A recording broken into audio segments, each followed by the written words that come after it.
Hare Krishna, thank you. Thank you for joining. And we shall continue with Chitraketu Maharaj's dilemma. And let's see what happens now. Right. I don't know where's she Mataji. I hope she's well.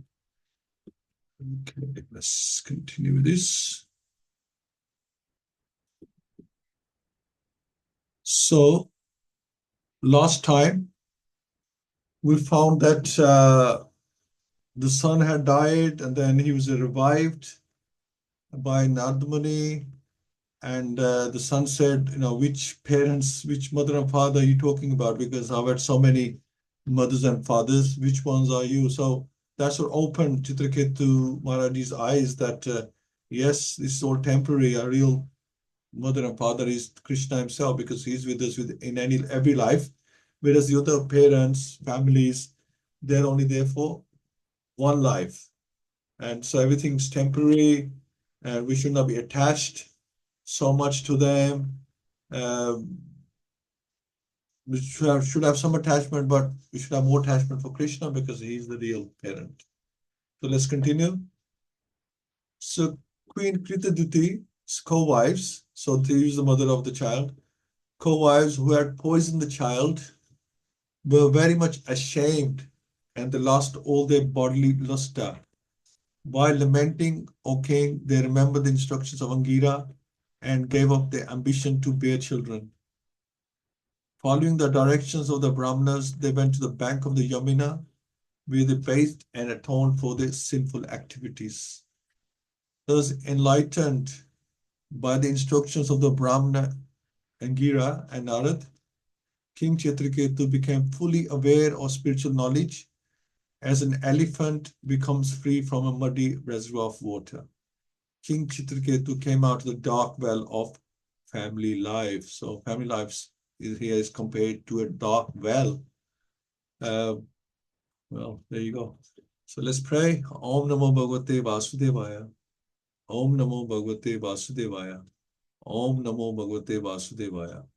Mukham Kroti Vachalam Pangum Langyate Girim Yat Kirpatam Hamandeshi Gurun Din Taranam Pramananda Madhvam Shri Chaitanyeshwaram. Narayana Namaskritya Naram Cheva Narottamam Devim Saraswati Asantutayana. Dviriyat Nasta Prashabdareshu Nityam Bhagavat Sevaya Bhagavati Uttam Shloke Bhakti Bhavati Nishti. Then the king bathed in the water of the Yamuna, and according to prescribed duties, he offered oblations of water to the forefathers and demigods. Very gravely controlling his senses and mind, he then offered his respects and obeisance to the sons of Lord Brahma, Angira and Narad. So they're basically brothers. Thereafter, being very much pleased with Chitraketu, who was a self-controlled devotee and surrendered soul, Narad, the most powerful sage, spoke to him the following transcendental instructions.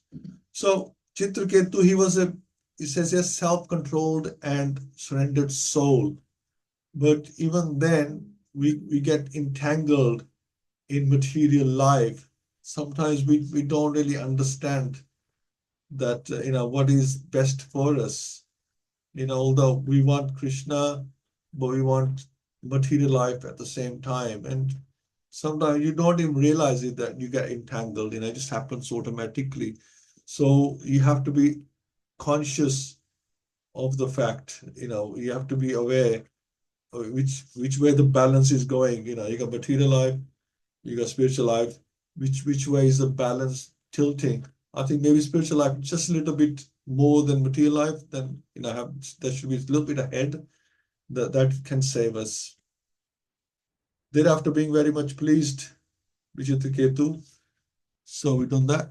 Narad gave Chitraketu the following mantra: O Lord of Supreme Personality Godhead, who are addressed by the Omkara, I offer my respectful obeisances unto you, O Lord Vasudev. I meditate upon you, O Lord Pradyumna, Lord Anurad, and Lord Sankarshan. I offer you my respectful obeisances, O reservoir of spiritual potency, O supreme bliss. I offer my respectful obeisances unto you. who are self-sufficient and most peaceful. O ultimate truth, one without a second, you are realized as Brahman, Paramatma, and Bhagwan, and are therefore the reservoir of all knowledge. I offer my respectful obeisance unto you. So, it's known as Brahman and Paramatma, and in three stages, it's mentioning this is the ultimate truth. Right? Perceiving your personal bliss, you are always transcendental to the waves of material nature. Therefore, my Lord, I offer my respectful obeisance unto you. You, the supreme controller of the senses, and your expansions of form are unlimited. You are the greatest, and therefore I offer my respectful obeisance unto you. So, Srila Prabhupada explains that this verse analytically differentiates the living entity from the Supreme Lord. The form of the Lord and the form of the conditioned soul are different because the Lord is always blissful, whereas the conditioned soul is always under the threefold miseries of the material world. The Supreme Lord is Satchitananda Vigraha. He derives Ananda bliss from his own self.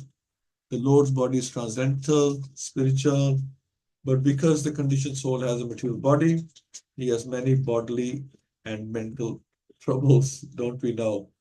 The conditioned soul is always perturbed by attachment and detachment, whereas the Supreme Lord is always free from such dualities. The Lord is the Supreme Master of all the senses, whereas the conditioned soul is controlled by the senses. The Lord is the greatest, whereas the living entity is the smallest. The living entity is conditioned by the waves of material nature, but the Supreme Lord is transcendental to all actions and reactions.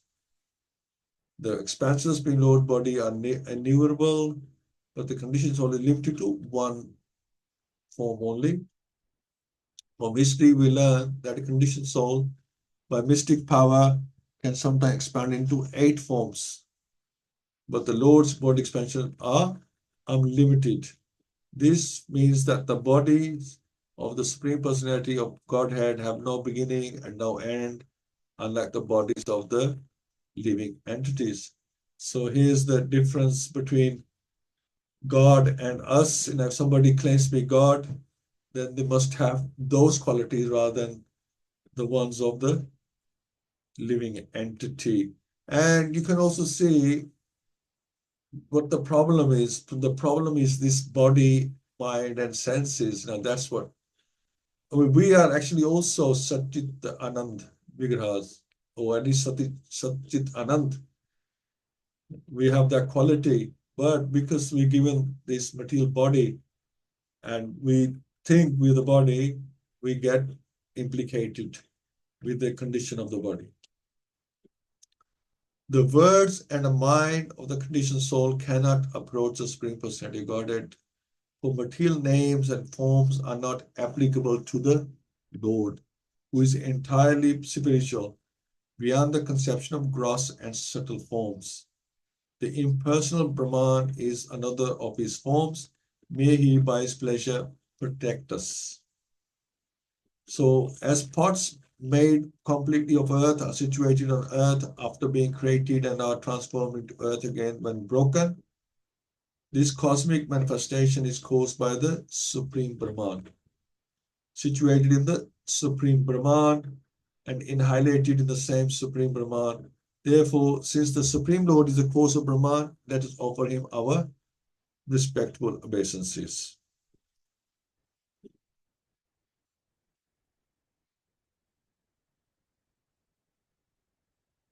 Okay. The Supreme Brahman emanates from the Supreme Personality of Godhead and expands like the sky. Although untouched by anything material, it exists within and without. Nonetheless, the mind, intelligence, senses, and living force can neither touch him nor know him. I offer unto him my respectful obeisances. So we're talking about God's qualities here. As iron has the power to burn when made red hot in association of fire, so the body, senses, living force, mind, and intelligence. So the subtle body and the gross body, although merely lumps of matter, can function in the activities when infused with the particle of consciousness by the Supreme Personality of Godhead. As iron cannot burn unless heated by fire, the bodily senses cannot act unless favored by the Supreme Brahman. So something, although we have these qualities or this body, it cannot function without the help of God himself or the Supreme Brahman. So red hot fire can burn, but it cannot burn the original fire. Therefore, the consciousness of the small particle of Brahman is fully dependent on the power of the Supreme Brahman. In Bhagavad-Gita, the Lord says, Mata Smriti Jnanam Apahanam Cha. From me, the conditioned soul receives memory, knowledge, and forgetfulness. So everything's coming from Krishna. We just puppets. The power for activities comes from the Supreme Lord. And when the Lord withdraws his power, the conditioned soul no longer has energy with which to act through his various senses. The body includes 5 knowledge acquiring senses, 5 activities, senses, and the mind. But actually, these are merely lumps of matter. So if there's no power going into them, they're just flesh, just matter, subtle and gross. For example, the brain is nothing but matter. But when electrified by the energy of the Supreme Personality Godhead, the brain can act just as iron can burn when made red hot by the influence of fire. The brain can act while we are awake or even while we are dreaming. But when we are fast asleep or unconscious, the brain is inactive. Since the brain is a lump of matter, it does not have independent power with which to act. It can act only when favored by the influence of Supreme Personality Godhead, who is Brahman or Par-Brahman. This is the way to understand how the Supreme Brahman, Krishna, is present everywhere. Just as the sunshine is present because of the sun god in the sun globe, the Supreme Lord is called Rishikesha. He is the only conductor of the senses unless empowered by his energy. Our senses cannot act. In other words, he's the only seer, the only worker, the only listener, and the only active principle or supreme controller. So if we think, like when we do something and you think, I did this, now what's got to do with it? It was my hard work, I did that, I achieved this. So this is explaining that everything is controlled by God. We don't do anything. Our senses, unless they are powered by God, our brain is powered by God.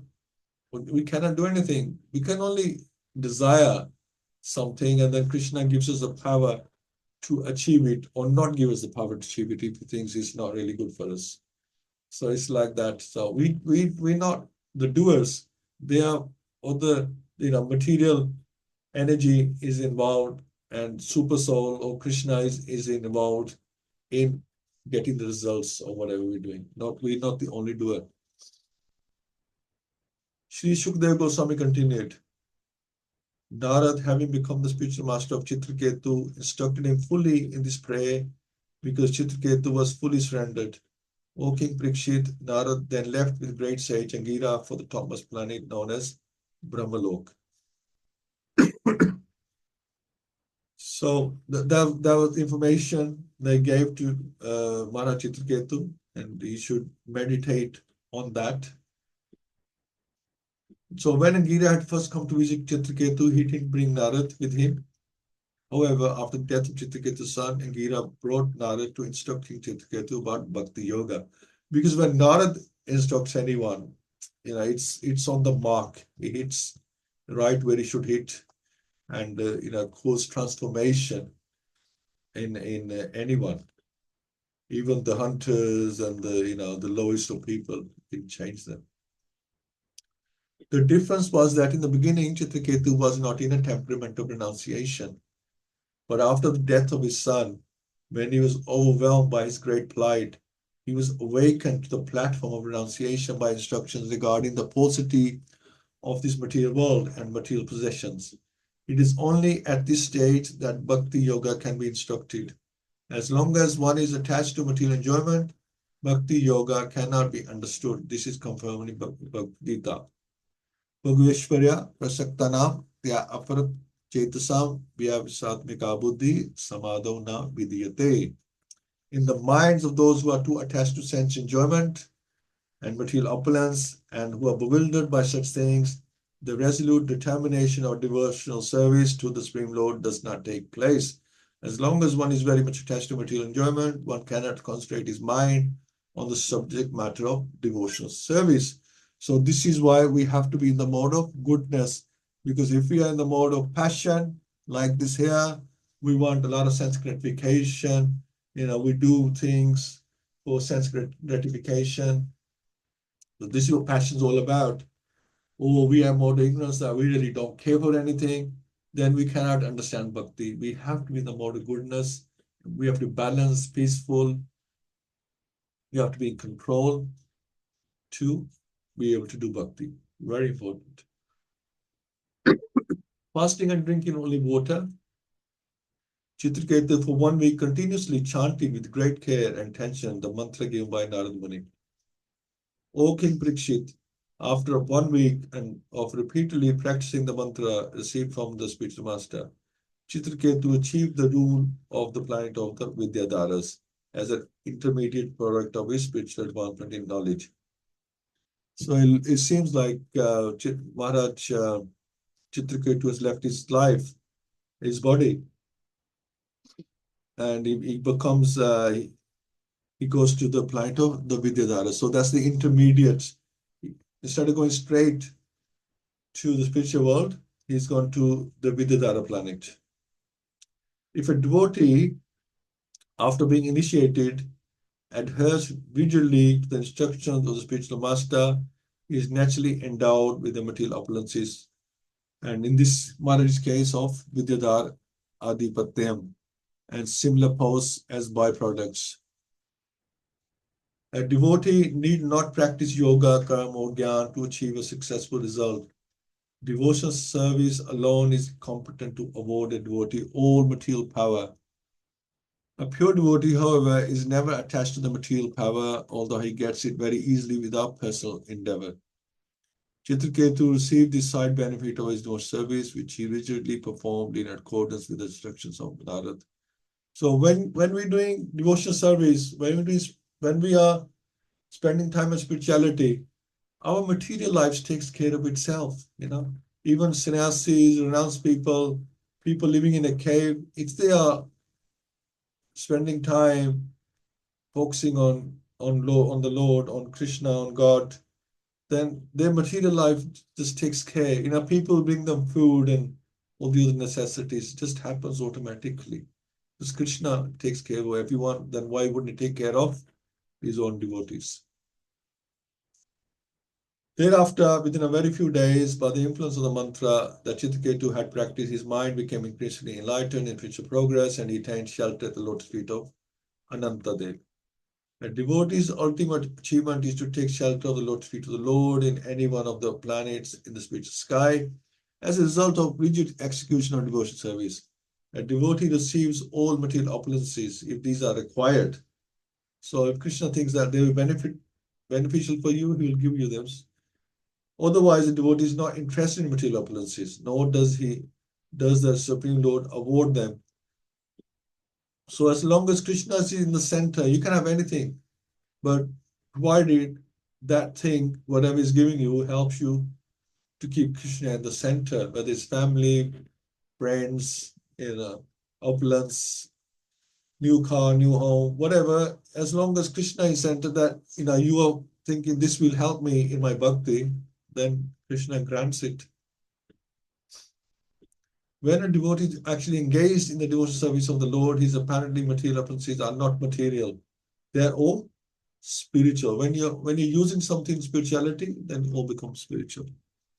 Just as the deity, although made of stone, is not stone, but the Supreme Personality, Godhead himself. The more one advances in spiritual consciousness, the more he can understand the elements of devotional service. Nothing in devotional service is material. Everything is spiritual. So that's a good lesson for us, because sometimes, it comes to our mind that we are bowing down, paying obeisances, doing prayers, begging a deity, which seems after a piece of wood, which has been painted, or marble, stone. Again, they decorate them, and it can come to your mind that are we doing the right thing? That is this God really, or is somebody fooling us? That you you pray to this stone or this piece of wood, and that is God.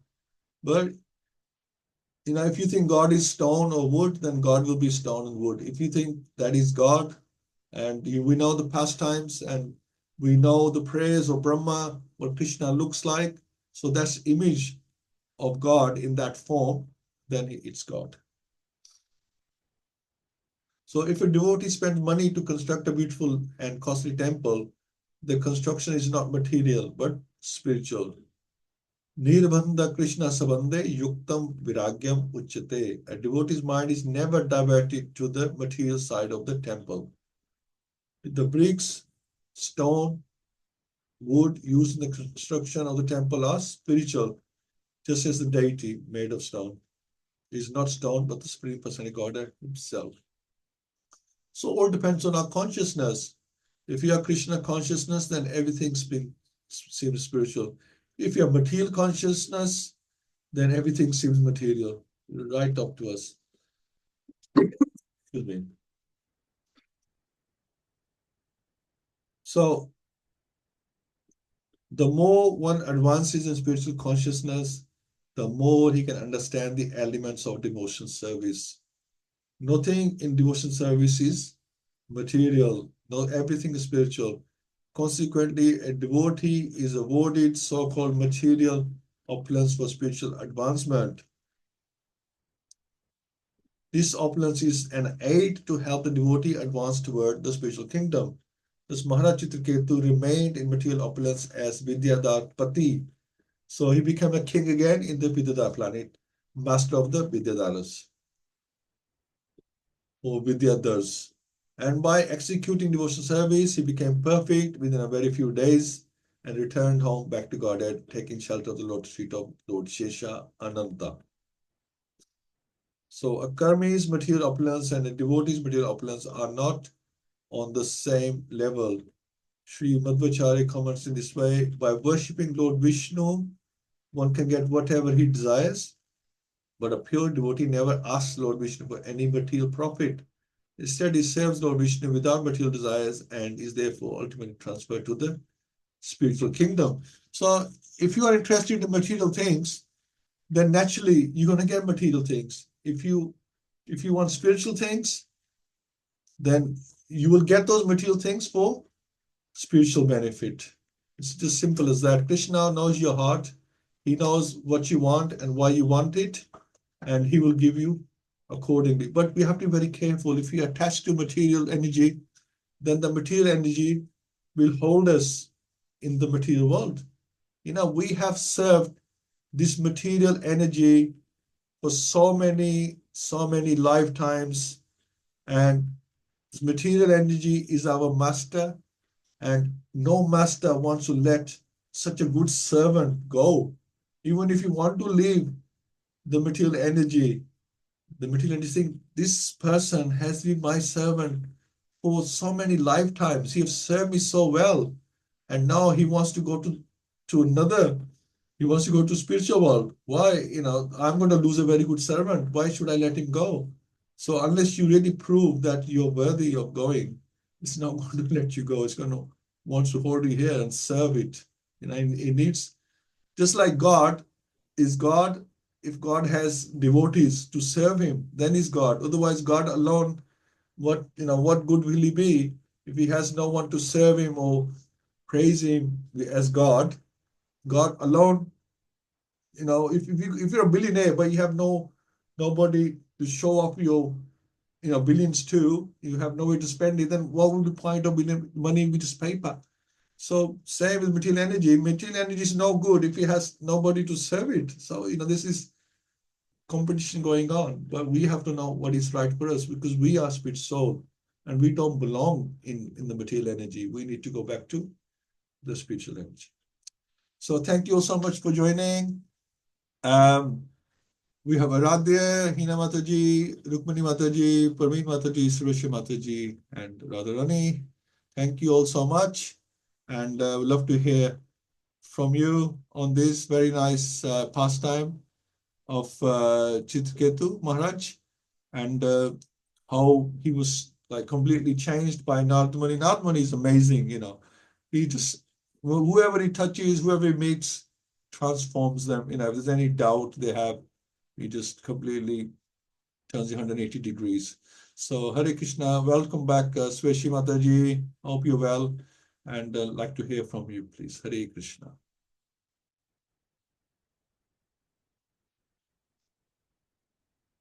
Mataji, you're on mute. Okay. Hare Krishna. Hare Krishna, Mataji.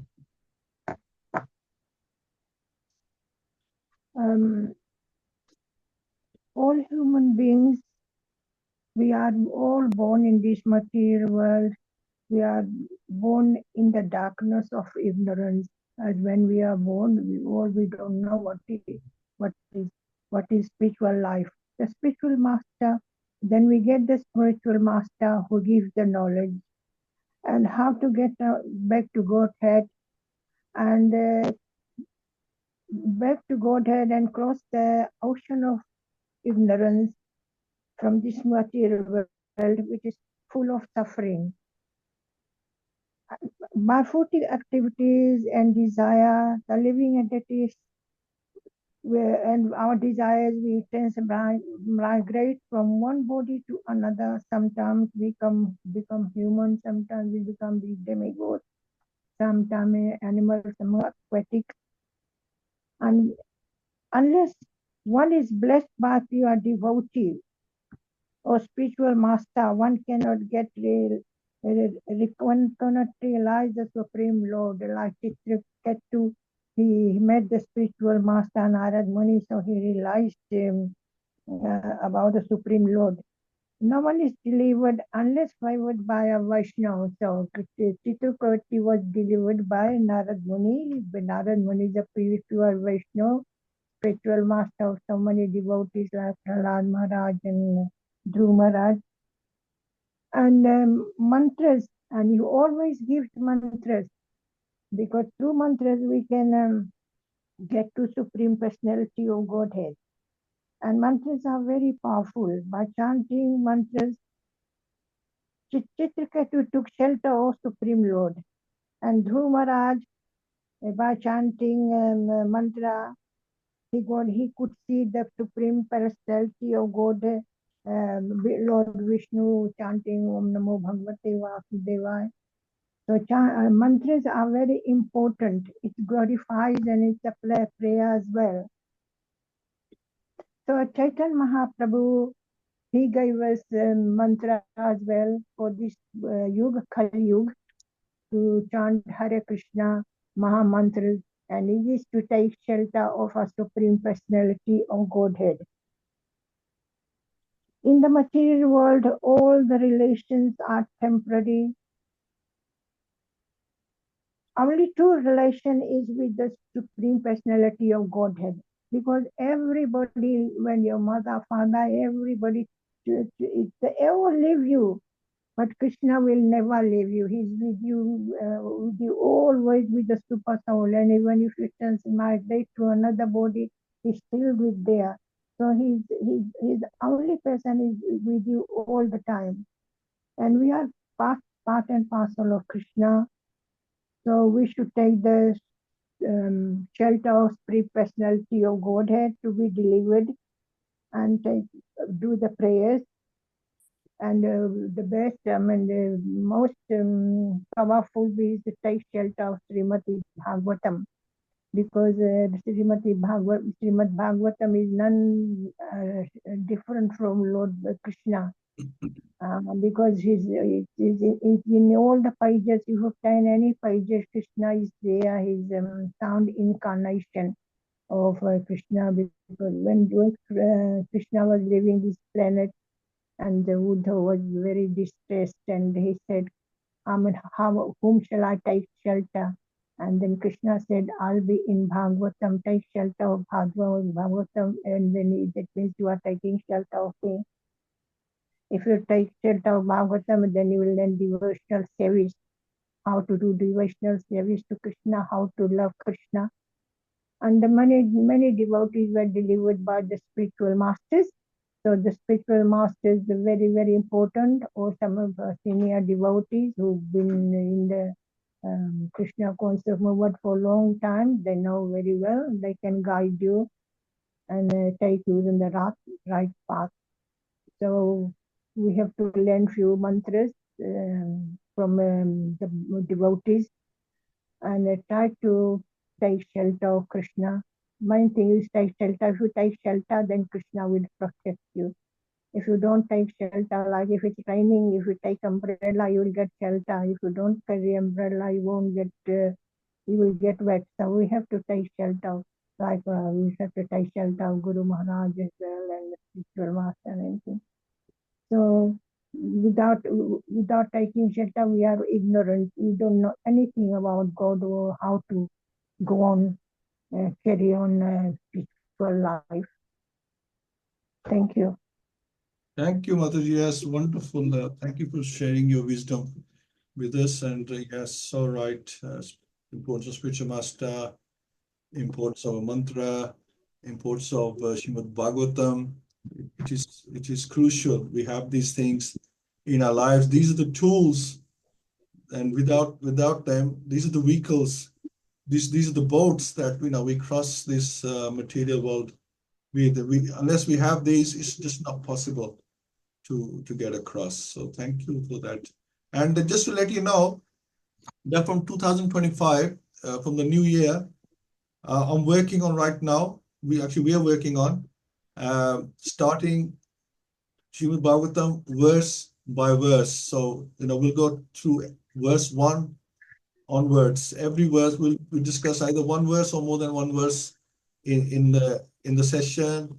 Hope to give you a little class on it. Instead of just reading, we'll read the verse and then there'll be a class on it and then we'll discuss it. So we're gonna go like right deep into this now. At the moment, we've been doing pastimes, but now we will go deep into it verse by verse.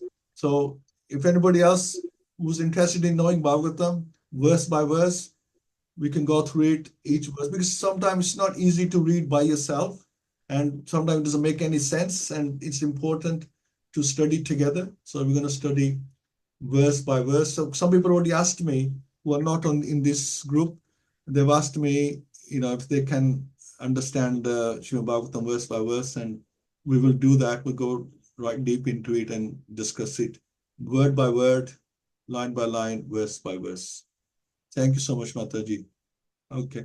Okay, Rajesh, Are we going to start from the beginning? Sorry, Prabhuji. Will you be starting from Canto 1 then? From 6th of January, Mataji. Or we'll just carry on? No, we'll start from Canto 1. Yes, I mean, this because now. We are on Canto 6 now. We're in Canto 6. We'll leave it at Canto 6 when it's finished. And then we'll go back to verse by verse. We'll start again, because I think it's important, because like we have done so many pastime, we've understood, what spirituality is all about. But I tell you, it's something totally different, because I've been looking at it and you'll see yourself that it's something else when you are going through each verse in detail. It's really something else, because now we've been sort of doing the overview, the outline, or like we're learning this is important, this is important. But when you go through each verse, it's a different thing. That's like studying scrutinizingly. So Prabhupada says that Bhagavad-Gita and Srimad Bhagavatam, we should study in a deep way. And that's what we want to do. We want to study it in a deep way. And obviously, get everyone's input into this as well. When we are studying, and together, we can really learn Srimad Bhagavatam. I mean, the main thing, it doesn't matter which canto we are at the end of the day, the main thing is to study Bhagavatam. That is, like Mataji just explained, that it's very important. It's auspicious. We are associating with Krishna himself, because that's what Krishna is. That's where all the principles are in the Kali Yuga. So it's more important to associate with it, and we'll associate with it in a deeper way from January. I hope that's okay. but it'll still be fun. Thank you so much. Yeah, thanks. Thank you, Anthony. And if Prabhuji wants to join, Ashok Prabhu, I'll send him a link as well. If he wants to join, anybody else wants to join, please, if Kamal Mataji wants to join, Rukun Mataji, please let them know. Well, I will pass the details to them if they want to join. They're most welcome, because we're starting right from the beginning, and we'll keep working. And by the way, one thing I forgot to say, it will be every day. I mean, if you can't join every day, that's fine, I understand. But we'll be doing Monday to Friday, 8 till 9 every morning. Because otherwise, there's 18,000 verses. If we do weekly, we'd only cover 52 verses in a year. So we wanna do every day, be like either one verse or more than one verse, depending on the verse and how much there's explanation in that. Will be available every day. So if you can join every day, that's good, because then you can keep up with it. Otherwise, you can join whenever you can. But this is in theory, that's the idea, without burning ourselves out. But we're going to try and do this every morning, 8 till 9. So hopefully that won't conflict with any other programs. 8 till 9, we'll do verses. They'll be like reading for about 10 minutes, and then we'll do like a half an hour, 20 minutes class, and then we'll do a discussion, or you can ask questions or anything, try to understand the verse. So thank you so much. Excuse me. Don't know if Rukmini Mataji, would you like to say anything? Hare Krishna Mataji. Okay, well, we'll ask Parvi Mataji, would you like to say something? Hare Krishna. Well, thank you so much, Prabhuji, for the class, and Vishnu Mataji's done beautiful summary. Yeah, for me, it was just like the family, it speaks like it's a dark well, and we have to be very, very cautious not to, stay entangled in that. And material enjoyment is the downfall, not to get on the bhakti ladder. And like yesterday we were speaking, because the Krishna is guiding us and all the time, but we are still running after sense gratification. So then we think, oh, why I'm not making progress? Because we think we've done our chanting, oh, now I can do this, I can watch a bit of telly. So it is very important to check on where our time is spent. We have to remember Krishna. Krishna should be in this center of our life.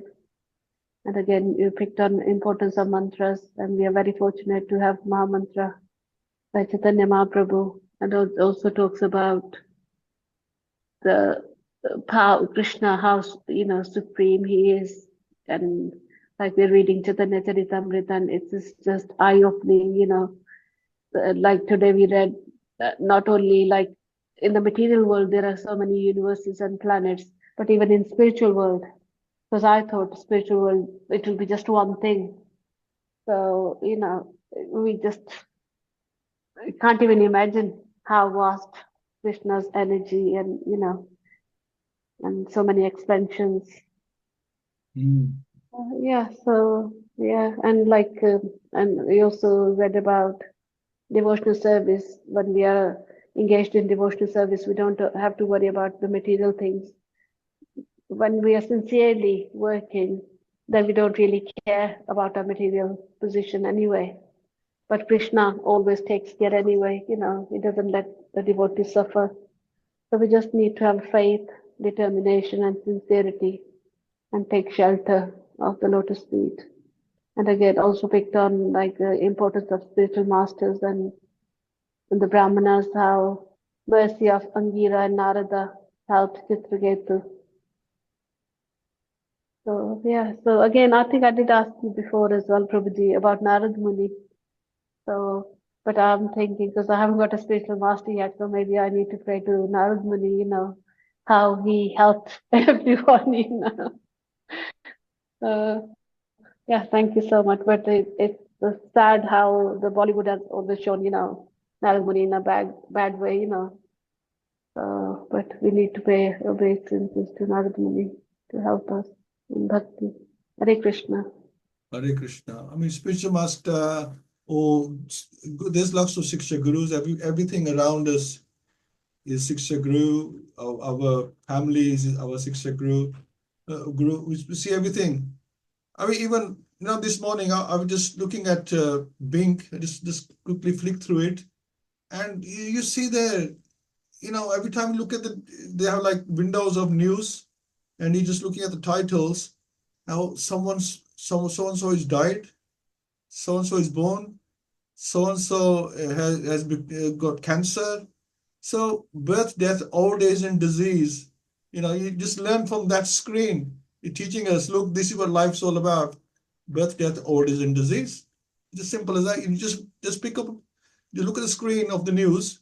It's telling us birth, death, old age, disease. Birth, death, old age, and disease. That's how people getting famous, then people getting defamed.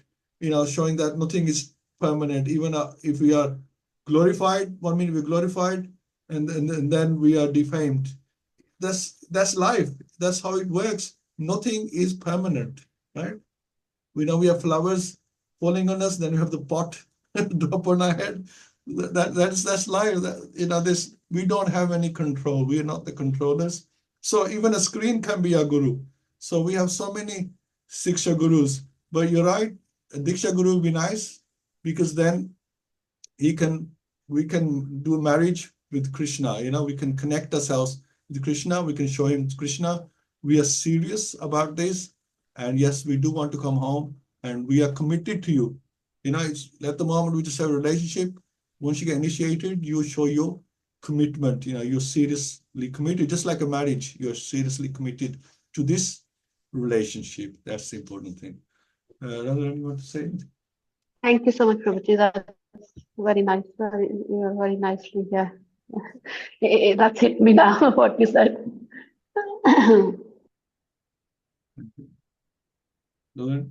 Hare Krishna. Well, I have learned that until our material desires are exhausted, devotional life doesn't begin. And I think this is very true.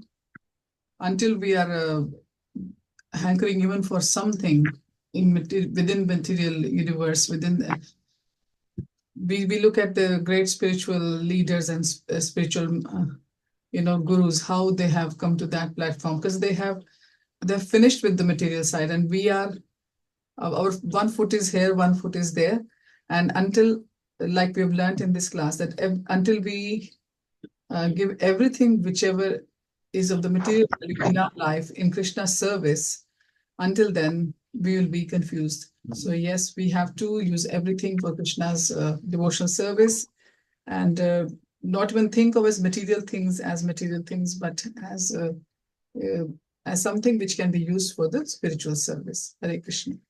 Thank you so much. Yes, Prabhupada says that don't have your feet in two different boats, material boat and spiritual boat. Then you can't cross. It should only be in one boat. Everything should be in one boat, which is a spiritual boat, if you want to cross over. Yeah, but Prabhuji, like understanding all that, and despite that, like sometimes you still feel like loneliness, having full faith in Krishna and understanding all these relations are temporary, and like people, they just like try to have fake relations, whether they are your brothers or sisters or friends, So we understand everybody is there just for the selfish motive, very few people are sincerely there, to support you. But we still like to have sense of belonging to that sort of community still, despite understanding everything. Is that just the human nature? Or is it Maya playing, you still want to run on? No, Mataji. Yes, we definitely need people. Krishna needs people, so we also need people. It's that Krishna should be in the center. We can, this is what we've been reading, that we can use everything in the service of Krishna. Everything. We can use the association of devotees and advance with them. And those who are not devotees, we can preach to them. So everything is there.